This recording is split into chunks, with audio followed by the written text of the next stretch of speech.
우리 지난주는 레위기 16장을 대청소의 날이라는 제목으로 함께 말씀을 나눠봤는데요. 한 주 동안 우리 영혼을 대청소해 주신 주님께 믿음으로 고백하는 한 주가 되셨는지요? 오늘은 레위기 17장의 말씀을 거룩을 여는 키라는 제목으로 우리가 함께 나누어 보려고 합니다. 우리 한번 따라해 보겠습니다. 거룩을 여는 키. 사람은 자기 목숨을 바쳐서라도 지키고 싶은 것, 그것 때문에 살아간다. 삶을 살아간다. 프랑스의 유명한 작가였던 생텍 쥐페리라는 사람 들어보셨죠? 그 사람이 한 말입니다. 뭐라고요? 사람은 자기 목숨을 바쳐서라도 지키고 싶은 것, 그게 있기 때문에 살아간다라는 겁니다. 내 마음과 내 에너지, 내 시간, 내 정서를 무언가를 지키기 위해서 자기 일평생 사람은 소모하며 살아간다라는 겁니다. 저는 이 말이 참 일리가 있는 말이라고 생각을 합니다. 우리도 마찬가지 매일같이 어디론가 우리의 생명을 흘려보내면서 살아가고 있죠. 우리의 시간을 흘려보내며 살아가고 있습니다. 내 정서와 내 에너지를 무언가 내가 지키고 싶은 것을 향하여 흘려보내며 우리도 살아가고 있는 것 같습니다.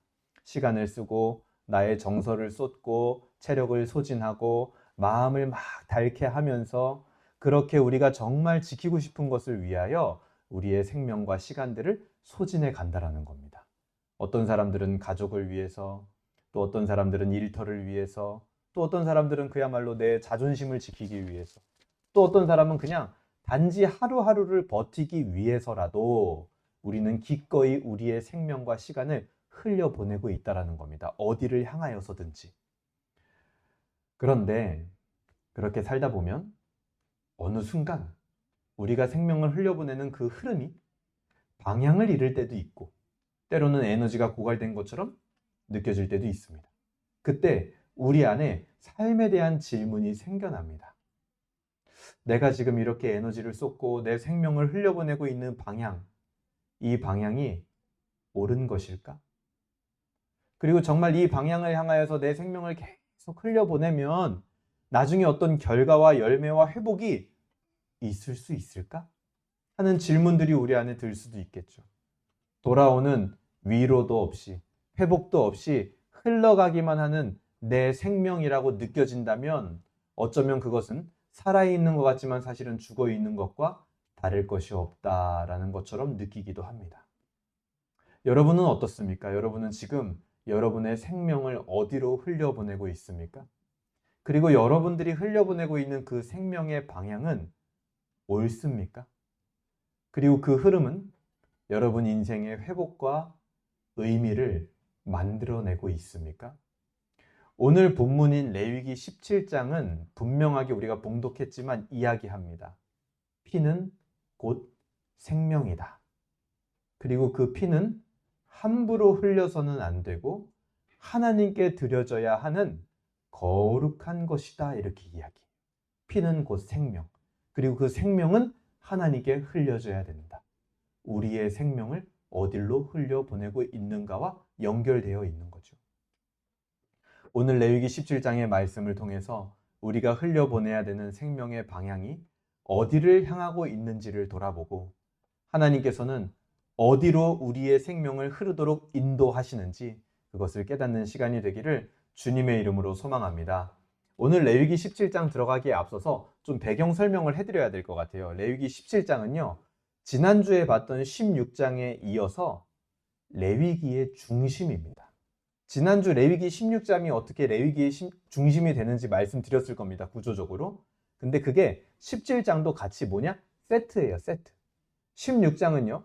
1년에 한 번 있는 속죄일을 다루었죠. 17장의 주제는 뭘까요? 바로 피입니다. 피. 한 글자로 하자면 피예요. 피. 한 단어로 하자면. 사실 16장의 속죄일에서 가장 많이 등장하는 게 바로 피입니다. 피. 그래서 17장은요. 그 피가 도대체 뭐길래 이스라엘을 거룩하게 하는가? 이스라엘의 죄를 씻을 수 있는가? 그거를 설명하는 게 17장이에요. 그래서 17장에서 가장 많이 반복되는 구절이 뭐냐면 피를 먹지 말라. 이게 제일 많이 반복이 됩니다. 여러분 우리 레위기 처음에 들어가면서 이 레위기의 세계관이 있다라고 말씀을 드렸는데 그걸 한번 다시 생각해 볼까요? 레위기의 세계관 속에서 가장 높은 등급의 상태는 뭡니까? 거룩. 그 다음은요? 정결. 그 다음은요? 부정. 그쵸? 이 세 가지 관계 여러분 기억하실 겁니다. 이스라엘이 부정에서 벗어나 정결을 넘어서 이제는 거룩으로 나아가는 흐름을 레위기 본문이 지금 보여주고 있는 거예요. 그런데 그 상황에서 그 세계관 속에서 부정을 벗어나서 정결해지는 것, 여기까지는요, 쉽게 말해서 앞에 나온 규례를 잘 지키면 도달할 수 있는 거였습니다. 근데 하지만 거룩은 단지 규례를 잘 지키면 될까요? 그렇지 않습니다. 거룩은요, 속죄일과 피, 이것이 없이 가능하냐? 불가능하다라는 거예요. 속죄일과 피 없이는 이스라엘은요, 결코 거룩해질 수 없습니다. 그 말은 인간적으로 내가 어떤 규례를 지키고 의지를 발휘하고 노력을 해서 도달할 수 있는 단계가 아니라는 거예요. 거룩은. 속죄일과 피가 아니면 도달할 수 없는 단계라는 거죠. 그러면 이스라엘은 왜 거룩해졌어야 될까요? 왜요? 왜 그 단계까지 굳이 나아가야 되죠? 그렇죠. 하나님을 만나려면. 하나님이 거룩하시기 때문에 하나님을 만나기 위해서는 반드시 내가 거룩해져야 되는 거예요. 그래서 이스라엘에게 있어서 이 거룩에 도달한다는 것은 반드시 되어져야 하는 일인 겁니다. 하나님과 동행하기 위해서는. 하나님을 만나기 위해서는. 그리고 이스라엘을 만드시고 인도하시는 하나님이 이스라엘에게 그걸 원하시는 거예요. 같이 만나고 교제하는 상태가 되기를. 그래서 거룩이라는 것은 이스라엘에게 필연적으로 요구되는 것이었습니다. 근데 그게 그들의 힘과 의지로 되지 못한다는 거죠. 이런 배경으로 17장의 구조를 보면은요. 17장이 오늘 본문이 짧기도 하지만 설교가 일찍 끝날 것 같은데요. 짧기도 하지만 엄청 간단해요. 그러니까 우리가 읽었던 그 딱 한 구절 있죠. 11절. 그거를 중심으로 11장이 구성이 돼 있어요. 이 11장 아까 봤습니다. 11절 보세요. 11절. 육체의 생명은 피에 있음이라 내가 이 피를 너희에게 주어 제단에 뿌려 너희 생명을 위하여 속죄하게 하였나니 생명이 피에 있으므로 피가 죄를 속하느니라.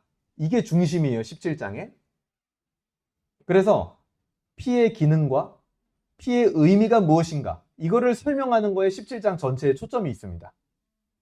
그런 맥락에서 이 11절을 감싸고 있는 앞뒤 있죠. 10절과 12절.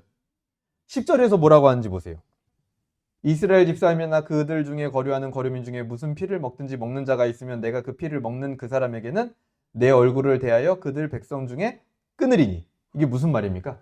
피 먹지 말라는 거예요. 그렇죠? 12절도 보세요. 그러므로 내가 이스라엘 자손에게 말하기를 너희 중에 아무도 피를 먹지 말며. 피를 먹지 말라. 지금 10절과 12절이 강조하고 있죠. 그러면 10절에서 피를 먹지 말라고 한 것은 어떤 상황에서 피를 먹지 말라고 한 것일까? 그게 앞에 1절부터 9절까지 쭉 나오는 겁니다. 상황들이. 간단하죠? 그럼 12절에서는 어떤 상황에서 피를 먹지 말라고 한 것인가? 그게요. 13절부터 16절까지 나오는 겁니다. 그 상황들이. 핵심은 11절이라는 거. 피의 기능과 피의 의미. 그걸 잊지 말고 우리가 앞에 상황부터 오늘 두 가지 상황을 보게 되겠죠? 앞에 상황부터 한번 보도록 하겠습니다. 1절부터 9절까지는 어떤 상황에서 피를 먹지 말라고 한 거냐면 제사의 상황입니다. 제사의 상황. 2절 보세요. 아론과 그의 아들들과 이스라엘 모든 장로에게 말하여 이르되 그들에게 이르기를 여호와의 명령이 이러하시다 하라. 이제 제가 방금 앞에서 말씀드렸던 것처럼 어떤 상황이 등장을 할 겁니다. 근데 하지만 그것이 단순히 어떤 수많은 상황 중에 하나라고 해서 절대 가볍게 여겨서는 안 됩니다. 왜요? 여기 지금 2절에서 분명히 말하는 것처럼 여호와의 명령이기 때문에. 이 명령은 선하고 거룩하고 정의로운 것입니다. 그래서 반드시 지켜야 되는 거예요. 3절 보세요. 이스라엘 집의 모든 사람이 소나 어린 양이나 염소를 자기들 진영 안에서 잡든지 진영 밖에서 잡든지 어떤 짐승을 잡게 될 때를 지금 이야기를 하고 있어요. 4절 보세요.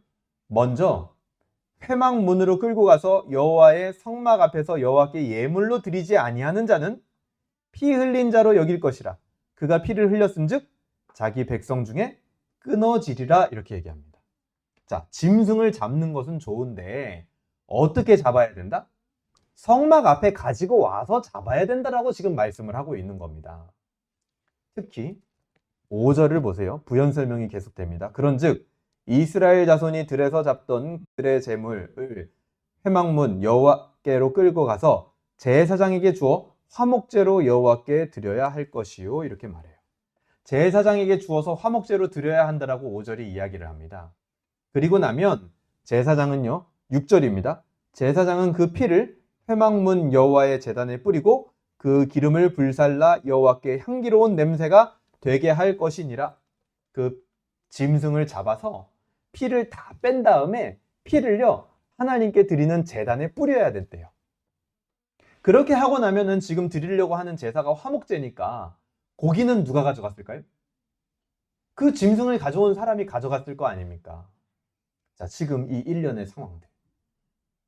짐승을 잡으려면 짐 바뀌든 진 아니든 일단은 성막 앞에서 와서 잡아야 되고, 그 성막 앞에 와서 잡는 이유가 뭐냐면 제사장에게 그 고기를 맡겨가지고 제사장이 피를 빼고 그 피를 제단에 뿌리고 그 고기는 백성들이 가져가게 하기 위해서 지금 그 상황들을 설명하고 있는 겁니다. 여러분, 이렇게 하는 이유가 뭘까요? 그냥 백성들이 알아서 고기를 잡으면 안 될까요? 이렇게 하는 이유가 아까 읽었던 11절에 10절에 피를 먹지 말라는 것과 연결이 돼 있는 겁니다. 제사장에게 가져와서 피를 빼고 제단에 뿌린 다음 고기를 가져가도록 해야지만 어떤 실수가 발생하지 않아요? 혹시라도 피를 먹는 실수가 발생하지 않기 때문에 이렇게 하는 거예요. 특히 여기서 지금 5절에 화목제로 예시가 들어졌잖아요. 아까 화목제로 드려야 할지니라 이렇게. 화목제로 예시가 들어져 있는 이유는 뭐냐면 화목제가 유일하게 백성들이 고기를 먹을 수 있는 제사였잖아요. 기억나죠?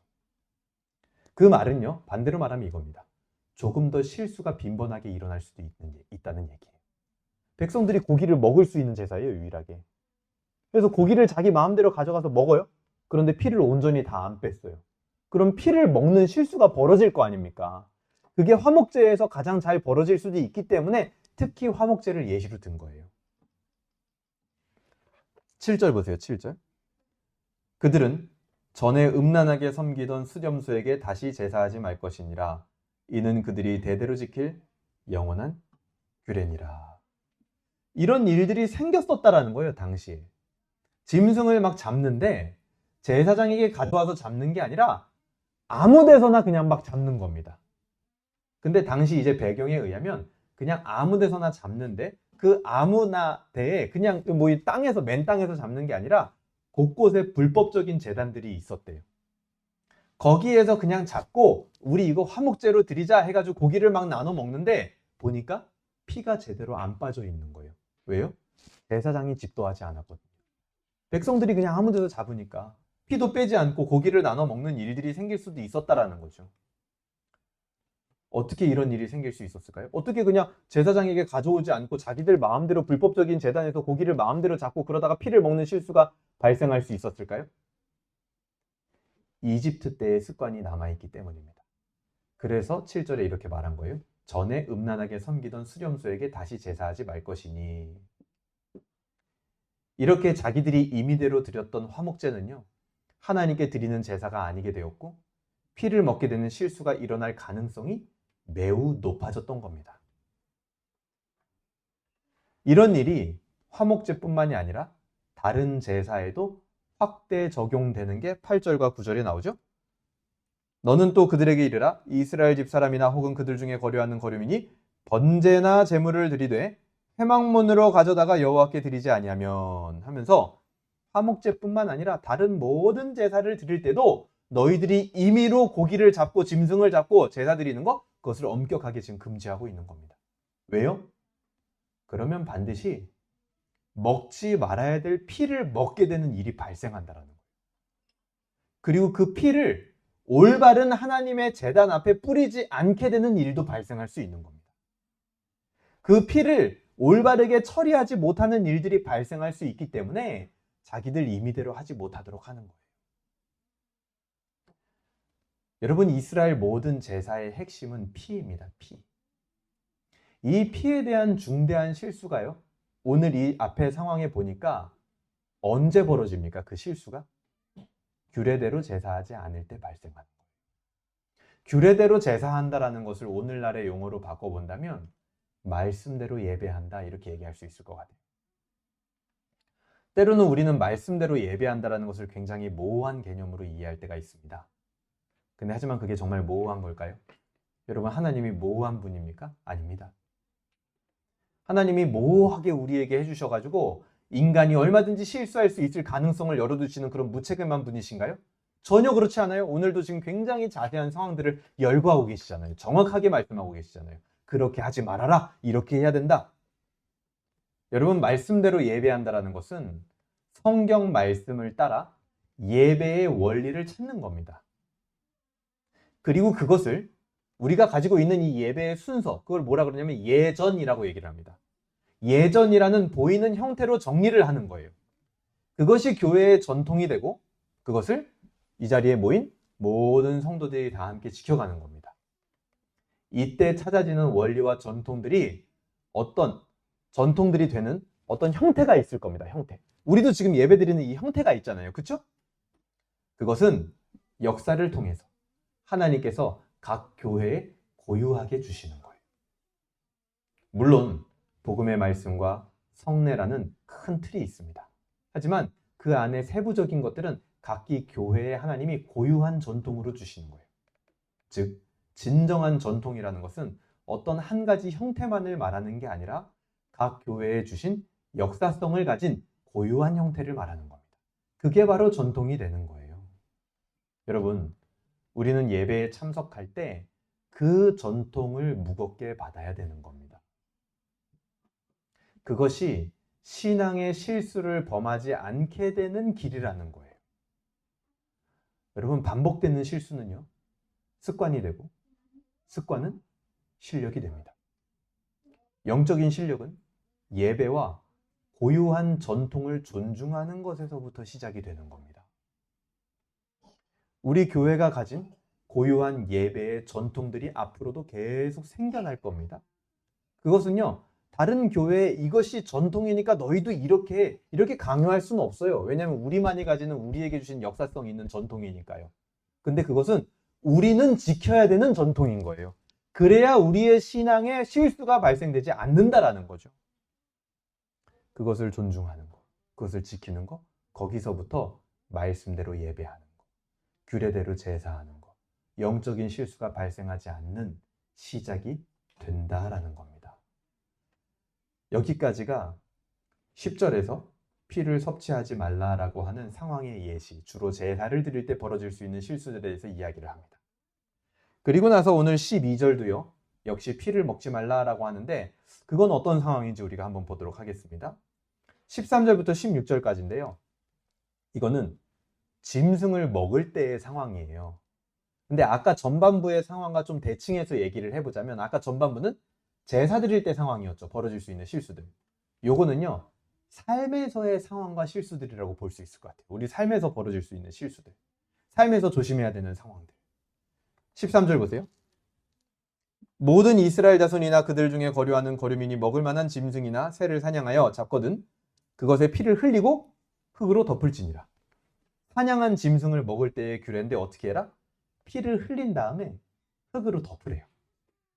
일단은 피를 흘려야 되는 이유는 뭡니까? 피를 빼야 되는 이유는 뭐예요? 피를 먹으면 안 되니까 흘려보내야 됩니다. 그런데 그 뒤에 한 가지가 추가됐죠. 흙으로 덮어라 라고 명령을 합니다. 왜 덮어야 되냐? 14절에 나와요. 모든 생물은 그 피가 생명과 일체라. 그러므로 내가 이스라엘 자손에게 이르기를 너희는 어떤 육체의 피든지 먹지 말라 하였나니 모든 육체의 생명은 그것의 피인즉 그 피를 먹는 모든 자는 끊어지리라. 피는요, 생명이래요. 생명과 하나래요. 그렇기 때문에 흘린 피를 흙으로 덮어라 라고 이야기한 것입니다. 그게 어떤 의미냐면 피는 생명이기 때문에 그 피를 존중히 여기는 마음을 가지라는 겁니다. 흘려보냈는데 땅바닥에 그냥 널브러져 있는 채로 내버려두지 말고 그 피가 생명이니까 존중히 여기는 마음으로 흙을 덮어주어라 라는 거예요. 생명 그 자체인 피를 흘렸으면 마구잡이로 두지 말라는 거죠. 반드시 흙으로 덮어서 존중히 여기는 태도를 가지라는 겁니다. 왜요? 짐승일지라도 그 생명은 누가 주신 겁니까? 하나님이 주신 것이기 때문입니다. 짐승을 먹지 말라는 것이 아니라 그 짐승을 먹기 위해서 사냥을 했어도 존중이 여기는 마음을 너희가 가지라는 거예요. 여러분, 성경은요, 이처럼 기본적으로 생명을 존중히 여깁니다. 짐승의 생명도 존중히 여기는데 사람의 생명은 어떨까요? 사람의 생명은 그보다 훨씬 더 존중이 여겨져야 되는 게 당연한 상식 아니겠습니까? 그래서 기독교 윤리에서는 생명과 관련된 윤리 의식을요, 더욱 강조하는 겁니다. 그래서 낙태를 금지하는 거고요. 그래서 예를 들어서 시험관 아기 같은 거를 금지하는 겁니다. 생명에 대해서 함부로 다루지 못하도록 하는 거예요. 그게 기독교 윤리입니다.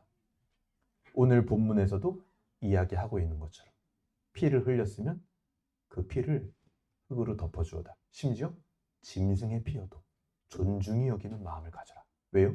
그 피의 출처, 생명의 출처가 하나님이기 때문에 너희가 함부로 하지 말아라 라는 겁니다. 그리고 15절 보세요. 또 스스로 죽은 것이나 들짐승에게 찢겨 죽은 것을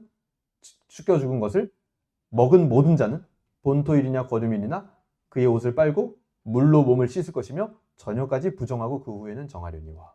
이건 뭡니까? 자연사한 짐승이 있을 거예요, 길에. 그렇죠? 그냥 자기가 병에 걸려서 죽었거나 아니면 노화돼서 죽었거나 아니면 다른 동물들에게 사냥을 당해서 죽은 것들 있잖아요. 그런 것들은 아예 전면적으로 금지되는 겁니다. 먹으면 무조건 부정해지는 거예요. 왜요? 이것도 뭐 때문에? 피 때문이에요. 피 때문에. 자연사한 짐승은요, 부패했을 가능성이 높을 뿐만 아니라 아무리 방금 죽은 싱싱한 거여도 피를 제거하는 절차가 제대로 되었을까요? 안 되었겠죠. 그래서 그 피를 먹게 될 가능성이 있기 때문에 그걸 금지하는 겁니다. 여러분, 오늘 본문 전체가요, 모든 것이 피랑 연관되어 있는 거예요. 그래서 그것을 어길 경우는 어떻게 된다? 부정해진다라고 얘기를 하는 겁니다. 우리의 삶에서 먹는 일부터 시작해서 만날 수 있는 모든 상황들에 대한 이야기예요. 이거. 너희의 삶에서도 우연찮은 상황이든 혹은 어떤 여러 가지 케이스들을 만날 때 절대 뭐는 하면 안 된다? 피는 먹으면 안 된다. 그것을 이스라엘 백성들에게 이야기하고 있는 겁니다. 다만 먹는 걸로 대변해서 지금 이야기하고 있는 거예요. 16절 보세요. 그가 빨지 아니하거나 그의 몸을 물로 씻지 아니하면 그가 죄를 담당하리라 하면서 부정해진다. 피를 먹으면 절대 먹지 말아라. 너희 제사에서도 피를 먹는 우를 범하면 안 되고 너희의 삶에서도 절대 피를 먹는 우를 범해서는 안 된다라고 오늘 본문 전체가 이야기를 합니다. 여러분, 도대체 피가 뭐길래 이렇게 엄격하게 금할까요? 이 본문 때문에 선지국이나 돼지국밥 이런 거 이제 안 먹는 분들이 실제로 오늘날도 있습니다. 목사님들 중에도. 근데 존중합니다. 저는 존중해요. 하지만 단순히 이 본문이 선지국이나 돼지국밥인 어떤 위생보건적 관념에서의 가이드를 주기 위해서 우리에게 이 말씀을 주고 있는 것 같지는 않아요. 왜요? 16장하고 세트였잖아요. 이건 무언가 속죄와 우리가 거룩으로 넘어가는 단계와 굉장히 깊은 관련이 있다는 겁니다. 11절 이 한 구절의 피에 대한 모든 설명이 다 나와요. 같이 한번 읽어보겠습니다. 11절 아까 읽었던 본문인데요. 11절입니다. 시작. 육체의 생명은 피에 있음이라 내가 이 피를 너희에게 주어 제단에 뿌려 너희의 생명을 위하여 속죄하게 하였나니 생명이 피에 있으므로 피가 죄를 속하느니라. 여러분, 이 11절에서 뭐라고 합니까? 피가 뭐래요? 생명이래요. 생명.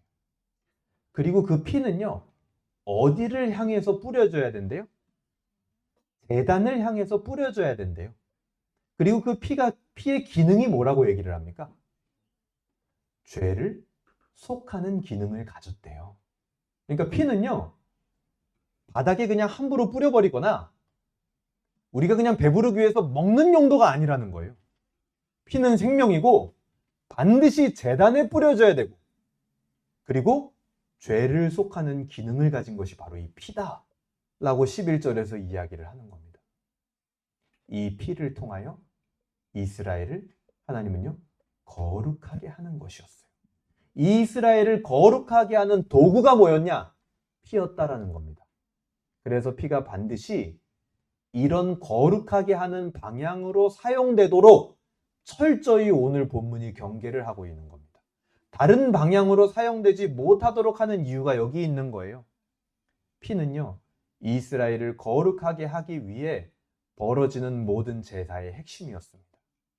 피는요, 이스라엘의 삶에서 이스라엘을 거룩하게 하는 것의 핵심이었다라는 거예요. 제사에서도 핵심이고 삶에서도 핵심이었다라는 겁니다. 제사에서도 절대 피는 다른 용도로 쓰이면 안 되고, 삶에서도 피는요 절대로 다른 용도로 쓰여서는 안 된다라는 거예요. 오직 이스라엘을 거룩하게 하는 데만 쓰여져야 된다라는 겁니다. 그러기 위해서 제단에 뿌려져야 됐어요. 그때 피를 통해서 속죄와 거룩이 드디어 시작이 되는 거죠. 이스라엘 안에.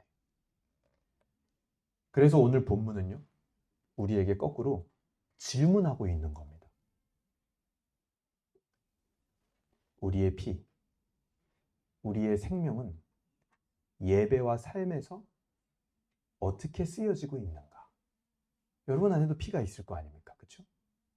그게요, 먼저 여러분의 예배와 삶에서 어떤 식으로 여러분의 피와 생명이 쓰여지고 있습니까? 나를 위한 예배, 나를 위한 삶, 이런 것들 물론 나쁘지 않습니다. 하지만 거룩은 그런 곳에서 시작되지 않는다라는 거예요. 나의 피가, 나의 생명이 제단을 향하여 뿌려질 때 진정한 거룩을 맛볼 수 있다는 겁니다. 그리고 오늘 본문은 우리에게 두 번째 질문을 던져줘요. 아니, 우리에게 생각하게 합니다. 예수 그리스도의 피, 예수 그리스도의 생명이 우리의 예배와 우리의 삶을 위하여 어떻게 쓰여졌는가? 여러분, 예수님의 피는요, 예수님을 위한 것이 아니었습니다. 예수님의 생명은 예수님 그분 자체를 위한 게 아니었어요. 하나님의 제단을 향하여 그 제단에 뿌려졌고, 그것이 진정한 속죄와 거룩의 문을 여는 키가 되었다라는 겁니다. 아까 우리 읽었던 본문 다시 한번 볼까요? 7절입니다. 그들은 전에 음란하게 섬기던 숫염소에게 다시 제사하지 말 것이니라, 이렇게 말하죠. 여기서 음란하게 섬기던 숫염소가요, 영어로 뭐라고 돼 있냐면 거트 데몬이라고 돼 있어요. 거트 데몬. 마귀 염소? 뭐 이렇게 표현을 해야 될까요? 염소 마귀? 엉뚱한 피의 사용은요, 이집트에서 섬기던 숫 염소를 섬기는 것과 똑같다라고 이야기를 하는 겁니다. 즉 뭐예요? 우상숭배라는 거예요. 엉뚱한 생명의 사용은 우상숭배라는 거예요. 우리의 생명과 우리의 피가 엉뚱한 곳에 사용되고 있으면 그게 뭐다? 우상숭배다. 여러분, 지난주 16장에서도 염소 한 마리 등장했던 거 기억나시죠? 두 마리였는데 하나는 제단에 바쳐지고 하나는 아사셀의 염소라 그래서 광야로 보냈잖아요. 우리 죄를 다 실어가지고. 나의 죄를 다 가지고 광야로 떠난 순염소가 있었습니다. 그런데 오늘 7절에 말한 음란하게 섬기던 숫염소가 또 등장하네요. 그렇죠? 이 음란하게 섬기던 숫염소를 향해 나의 생명을 사용하는 것은 어떤 거랑 똑같은 거냐면, 제가 생각했을 때 이거예요. 지난 시간에 광야로 보냈던 아사셀의 숫염소를요, 다시 나의 예배의 자리, 삶의 자리로 불러들이는 거랑 똑같습니다. 무슨 말인지 이해하셨어요? 지금 여기 7절에 나와 있던 음란하게 섬기는 숫염소, 그거 섬기면 안 된다. 그런데 그거를 향하여 내 생명을 드리고 피를 드리고 하는 행위는 지난 시간에 내 죄를 실어가지고 보냈던 아사셀의 숫염소를요, 그거 보내야 되거든요. 내 죄를. 근데 그거를요, 다시 나의 삶의 자리로, 예배의 자리로 불러들이는 거랑 똑같다라는 거예요. 여러분이 고트데몬이라고 불리는 이 숫염소, 7절에 나오는 숫염소는요, 단순한 짐승이 아닙니다. 이스라엘이 과거 이집트에서 보았던 것이고 앞으로 가나안에서 유혹받을 유상의 상징이에요. 하나님과 멀었던 이스라엘의 과거이자 이스라엘의 미래를 하나님과 멀어지게 만드는 것입니다. 반복되는 실수는 습관이 된다라고 얘기를 했죠. 그리고 습관은 실력이 되는 겁니다. 여러분, 우리도 마찬가지예요. 내가 이미 떠나보냈던, 그리고 내가 떠나보내야 하는 아사셀의 염소를 다시 불러들이는 습관이 있어요. 그래가지고 그 염소 앞에 또 내 생명을 사용하고, 그게 하나님이 봤을 때는 음란하게 섬기던 숫염소에게 다시 절하는 것과 똑같은 거예요. 과거의 그 습관으로 우리는 왜 자꾸 돌아가려고 합니까? 우리는 죄를 떠나보내고도 죄에 끌리는 마음이 사실 있습니다. 하나님 앞에 나오고도 하나님보다 더 끌리는 것이 있습니다. 하나님을 찬양하면서도 내 머릿속을 사로잡는 생각들이 있다라는 거예요. 찬양하면서도. 그러면서도 하나님이 때로는 두렵고 무서워서 예배는 나옵니다. 주일은 지키려고 하는 거죠. 어떤 면에서 그런 신앙은요, 굉장히 불행한 신앙입니다. 왜냐하면 이런 거예요. 내가 겉으로 보이는 행위는 하나님이 두렵기 때문에 벌 받을까봐 죄를 억제하고 있는 것처럼 보일 겁니다. 그렇게 신앙생활 하는 사람의 겉의 형태는요. 죄는 안 져요. 왜요? 두려우니까. 억제합니다. 그런데 하지만 그 마음과 영혼 속에서는 끊임없이 죄의 매력과 죄를 사랑하는 마음은 그대로예요. 죄를 매력적으로 느끼는 마음은 그대로라고요. 그러면 어떻게 살아요? 평생? 죄를 억지로 참아야 하는 정말 고통스러운 고행과 같은 삶을 살게 되는 겁니다.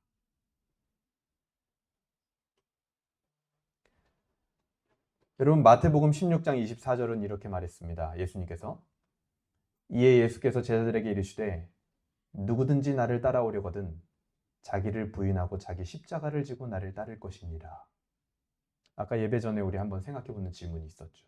자기 부인이란 무엇입니까? 성경은요, 우리에게 자기 부인을 가르칩니다. 자기를 거부하래요.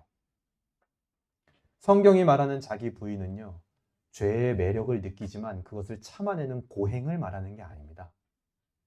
자기 자신을 주님보다 더 사랑하는 것을 멈추는 걸 말하는 거예요. 자기 중심성을 버리고 그리스도 중심으로 사는 것을 기뻐하는 걸 말하는 겁니다.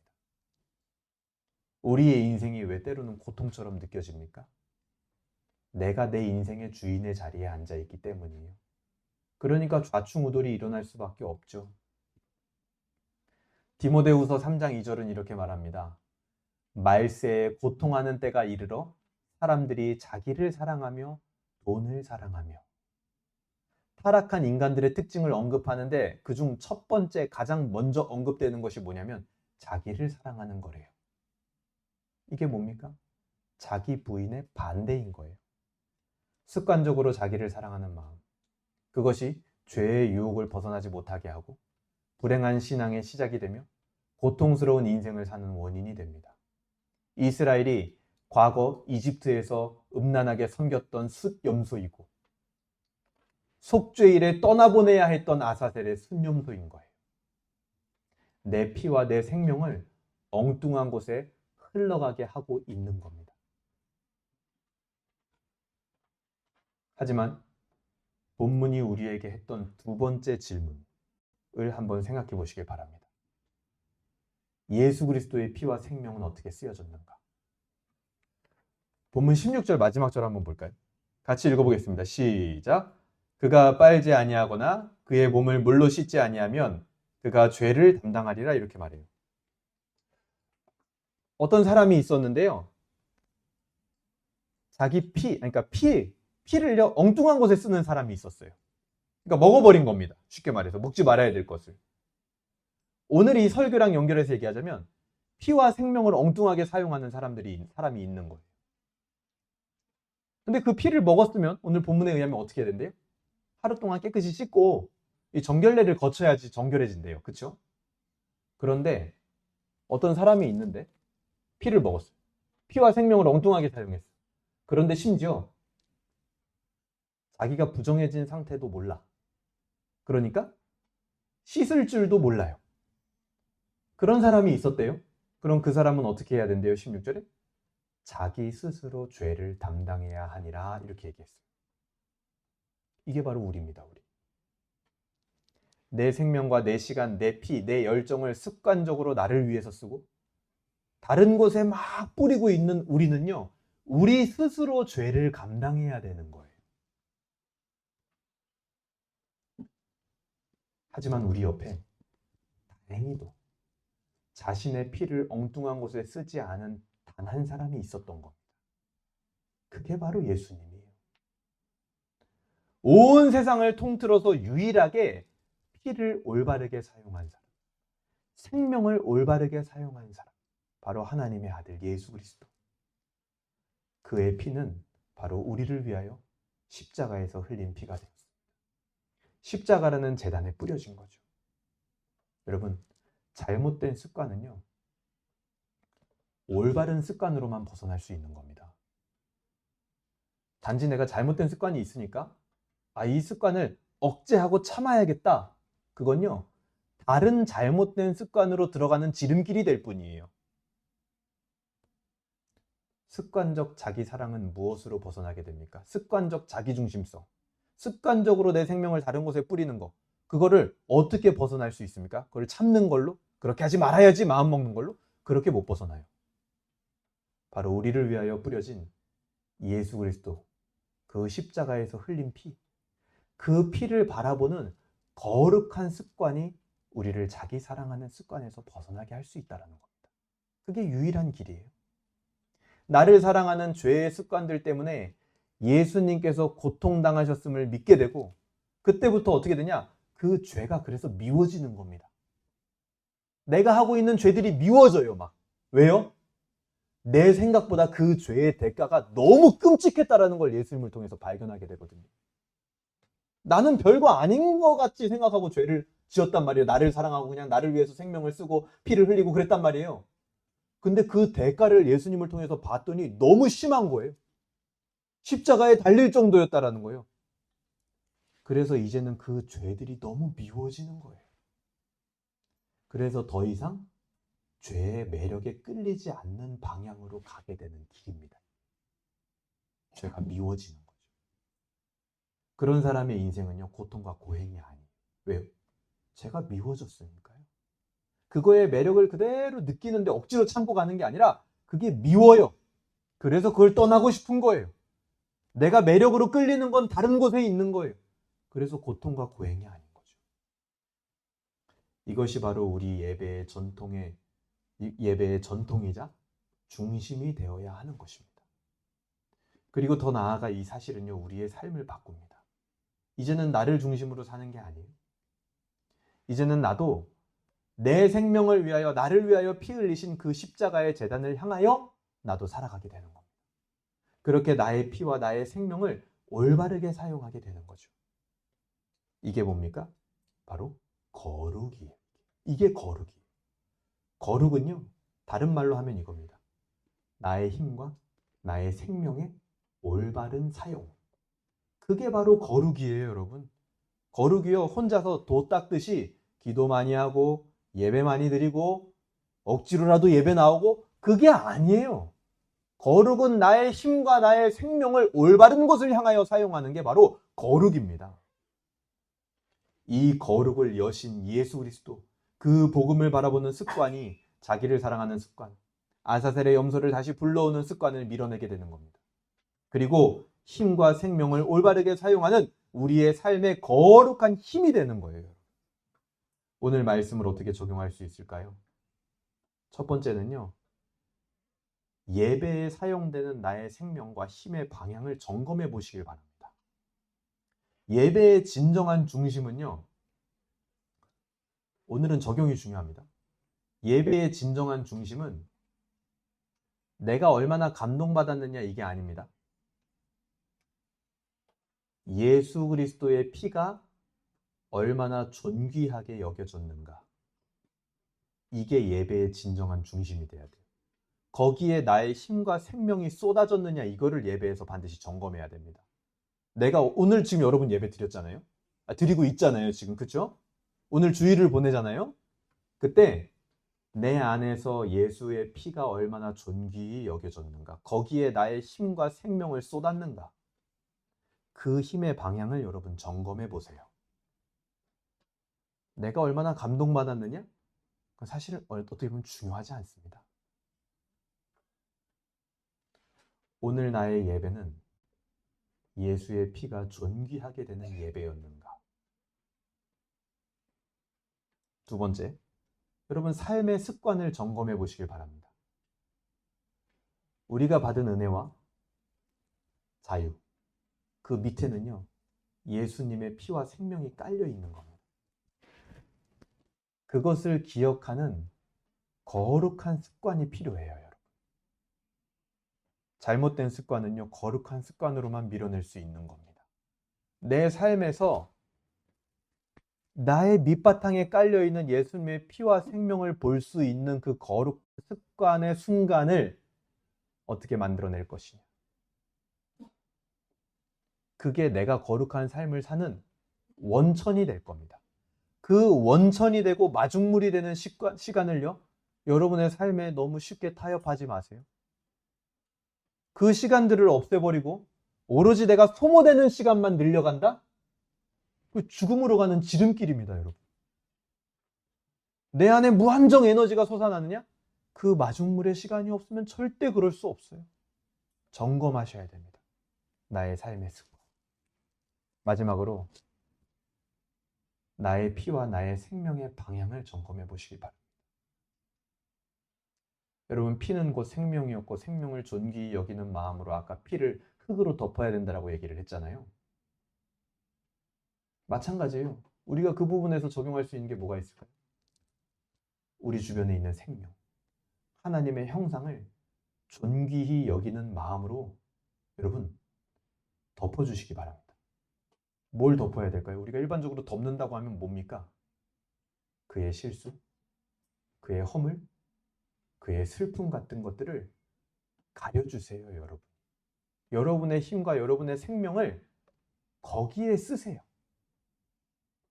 그것에 우리의 시간과 에너지, 우리의 생명을 사용하시길 바랍니다. 그게 뭐예요?